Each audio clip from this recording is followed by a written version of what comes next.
मुत्तहदा कौमी मूवमेंट पाकिस्तान साबिक सदर परवेज़ मुशर्रफ के हक में रैलियां निकाल रही है, जबकि लियाकताबाद फ्लाईओवर पर पावर शो दिखाया जाएगा। जलसे की तैयारियों की तफसीलात जान लेते हैं बोल न्यूज़ के नुमाइंदे रावफनान से, जो इस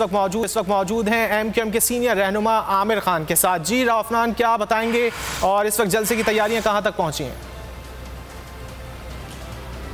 जी, साबिक सदर परवेज़ मुशर्रफ के हक में मुत्तहदा पाकिस्तान ने आज शहर भर में रैलियां निकाली, जबकि जलसे का बाकायदा आगाज़ लियाकताबाद फ्लाईओवर पर अब से कुछ देर बाद किया जाएगा। इस वक्त मेरे साथ मुत्तहदा के सीनियर कन्वीनर मौजूद हैं, डिप्टी कन्वीनर आमिर खान। उनसे जानते हैं, सर बताइए जलसे की क्या तैयारियाँ हैं और शहर भर से कितनी आवाम जो है तवक्को की जा रही है कि वो जलसे में आएगी? MQM के प्रोग्राम आपने देखे हैं और आज जनरल परवेज़ मुशर्रफ साहब के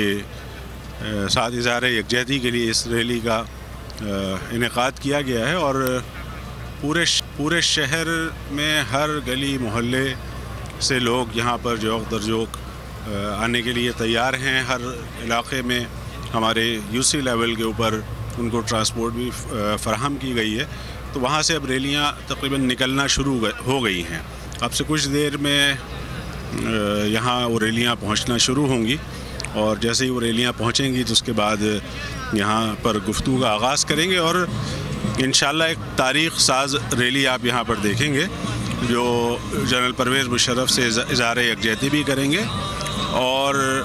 जो फ़ैसले के अंदर जिस तरह के अल्फाज इस्तेमाल किए गए हैं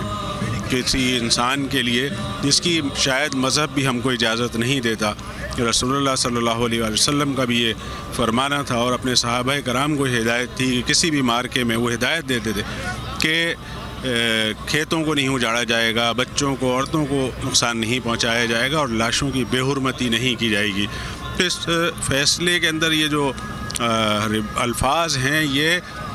इंतकामी सोच की अक्कासी करते हैं, तो हम ये समझते हैं कि ये फ़ैसला दुरुस्त नहीं है। इस वजह से हम इज़हार यकजहती के लिए यहाँ पर जमा होंगे और इंशाल्लाह एक भरपूर यकजहती का इजहार आप थोड़ी देर में यहाँ पर देखेंगे। बहुत बहुत शुक्रिया। Aamir Khan senior deputy convener बता रहे थे कि जलसे की तैयारियों के हवाले से उनका कहना था कि आप हमें अपडेट करते